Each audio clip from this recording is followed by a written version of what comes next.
اعوذ باللہ من الشیطان الرجیم بسم اللہ الرحمن الرحیم۔ اکثر غیر مسلمانوں کی طرف سے یہ دعویٰ کیا جاتا ہے کہ ختنہ ہر مسلمان لڑکے کی سزا ہے۔ مسلمانوں کا کہنا ہے کہ یہ پیغمبر ابراہیم علیہ السلام کی سنت ہے جو کہ انہیں ایک آزمائش کے طور پر ملی۔ اس کے برعکس عیسائیوں کی کتابوں میں لکھا ہے کہ حضرت ابراہیم علیہ السلام کا ختنہ ان کی بیوی نے سزا کے طور پر کیا۔ آج کی ویڈیو میں اسی اہم اسلام کے واجب رکن کے بارے میں بات کریں گے۔ ناظرین گرامی، آئیے سب سے پہلے تو اس بارے میں بات کرتے ہیں کہ ختنہ کی ابتدا کیسے ہوئی۔ یہودیوں اور پادریوں نے یہ واقعہ گھڑ رکھا ہے، بلکہ اکثر مسلمان بھی اس من گڑت اور گمراہ کن واقعے پر یقین رکھتے ہیں کہ حضرت ابراہیم علیہ السلام کی ایک بیوی دوسری بیوی سے حسد رکھتی تھی، جس کی وجہ سے حسد کرنے والی بیوی نے دوسری بیوی کے ناک کان میں چھید کر دیا، جس وجہ سے لڑکیوں میں ناک کان میں سوراخ کروا کر زیورات پہننے کا رواج عام ہوا۔ پھر اس کے بعد ایک بیوی نے حضرت ابراہیم کا ختنہ ایک شیشے سے دھوکے سے کر دیا تاکہ وہ دوسرے بیوی کے پاس شرم سے نہ جا سکے۔ نعوذ باللہ من ذالک۔ ناظرین گرامی، مذکورہ واقعات من گڑت ہیں جن کی کوئی اصل ہے اور نہ ہی کسی مستند کتاب میں موجود ہے۔ اس واقعے کو گھڑنے کا مقصد صرف یہ ہے کہ مسلمانوں کو یہ باور کروایا جائے کہ وہ ایک ایسی سنت پر عمل کر رہے ہیں جس کو دھوکے سے سزا کے طور پر شروع کیا گیا، جبکہ اصل بات یہ ہے کہ جیسے اللہ پاک نے حضرت ابراہیم علیہ السلام کو بیٹے کی قربانی کرنے کی آزمائش سے گزارا، اسی طرح انہیں ایک دن ختنہ کرنے کا حکم اللہ پاک نے وحی کے ذریعے دیا۔ صحیح حدیث نمبر 2370 اور بخاری کے حدیث نمبر 3356 میں روایت ہے کہ نبی کریم صلی اللہ علیہ وآلہ وسلم نے فرمایا، حضرت ابراہیم علیہ السلام نے اپنا ختنہ خود ایک بسولے سے 80 سال کی عمر میں کیا۔ روایت کے مطابق جب اللہ پاک نے وحی نازل فرمائی تو اس وقت حضرت ابراہیم علیہ السلام ایک کھلے میدان میں موجود تھے، چونکہ حضرت ابراہیم کے بارے میں یہ مشہور ہے کہ آپ اللہ کے حکم کی تعمیل میں بہت جلدی کرتے تھے، اسی لیے جب آپ کو حکم ہوا تو اس وقت حضرت ابراہیم تیز دھار آلہ ڈھونڈنے لگے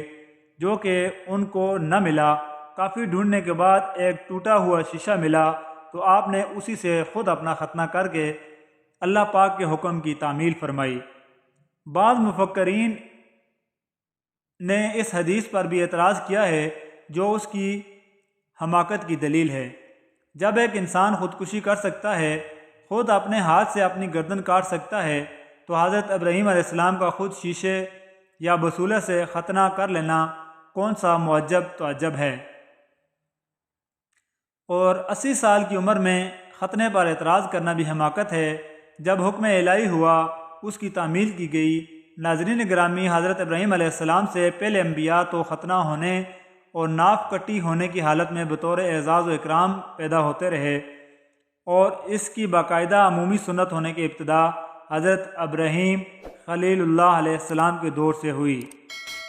آپ نے خود اپنا ختنہ فرمایا اور پھر اس کے بعد اپنے بیٹے اسماعیل کا ختنہ 13 سال کی عمر میں فرمایا۔ علامہ ابن حجر اسقلانی بھی لکھتے ہیں کہ سب سے پہلے ختنہ کرنے والے حضرت ابراہیم علیہ السلام ہیں، جنہوں نے خود ایسے شیشے سے اللہ کے حکم کی تعمیل میں ختنہ کیا۔ اسی طرح فتح الباری میں روایت ہے کہ عذر شرع مردوں کے لیے ختنہ کرنا سنت مؤکدہ ہے۔ سب سے پہلے حضرت ابراہیم علیہ السلام نے اپنی ختنہ خود اپنے ہاتھوں سے کی، اور عربوں میں بھی یہ سنت ابراہیمی رائج رہی، تاکہ رسول اللہ صلی اللہ علیہ وآلہ وسلم کی بعثت ہوئی تو آپ صلی اللہ علیہ وآلہ وسلم نے بھی اس سنت پر انہیں برقرار رکھا اور اسی مذہبی شعائر میں شامل فرمایا۔ مسلمان مذہب کے احکامات کی تعمیل کرتے ہوئے صدیوں سے بچوں کے ختنے کرتے چلے آ رہے ہیں، لیکن مغرب صدیوں تک اس کا انکار کرنے کے بعد اب بالآخر جدید سائنس کی تحقیقات سامنے آنے پر ختنوں کی اہمیت ماننے پر مجبور ہو گئے ہیں۔ طویل ترین تحقیقات مکمل ہونے کے بعد اچانک مغربی سائنسدانوں کو خطروں کی اہمیت کا اس قدر احساس ہوا کہ امریکہ کے صف اول ادارہ برائے صحت US centres for disease control and prevention نے دسمبر میں جاری کردہ ہدایت کے مسودے میں ہر لڑکے کے لیے ختنے لازمی قرار دینے کی تجویز دی ہے۔ اس ادارے کا کہنا ہے کہ ختنے بچوں کو پیشاب کی نالی کے انفیکشن، جنسی بیماریوں اور پائنیبل کینسر کے خطرات سے محفوظ رکھتے ہیں۔ ادارے کا یہ بھی کہنا ہے کہ ختنے نہ کرنے کی صورت میں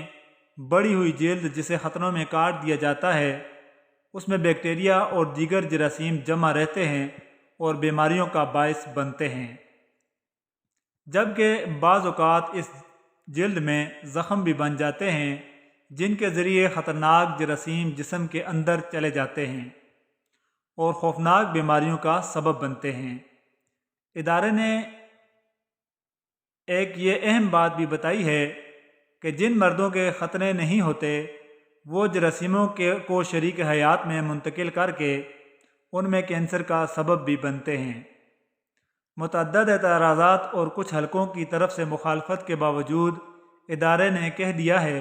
کہ ختنوں کے فوائد کے بارے میں فوائد اس قدر واضح ہیں کہ اب ان کا انکار ممکن ہی نہیں رہا۔ مسلمان شخص تو اللہ تعالیٰ کے حکم کی تقلید کرتا ہے اور اسلام کا معنی اور تقاضا بھی یہی ہے کہ اللہ تعالیٰ کے حکم کے سامنے سر خم تسلیم کیا جائے، اطاعت بجا لائی جائے، چاہے اس حکم کی حکمت معلوم ہو یا معلوم نہ ہو، کیونکہ حکم دینے والا اللہ سبحانہ و تعالیٰ ہے جو کہ خالق اور علم و خبیر ہے۔ اسی اللہ نے انسان کو پیدا فرمایا ہے اور وہ جانتا ہے کہ ان کے لیے کون سی اشیاء بہتر ہیں اور ان میں ان کی مصلحت اور بہتری ہے، اور ختنہ کرنا بھی انہی شرعی احکامات میں سے ہے جنہیں اس نے اطاعت و فرما برداری کرتے ہوئے، اللہ تعالیٰ کی محبت رکھتے ہوئے اور اس کی جانب سے اجر و ثواب چاہتے ہوئے بجا لانا ہے،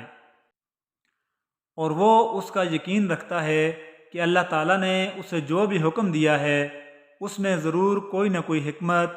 اور بندے کی اس میں کوئی نہ کوئی مصلحت ضرور پنہاں ہے، چاہے بندے کو اس کا علم ہو یا اس سے مخفی ہو۔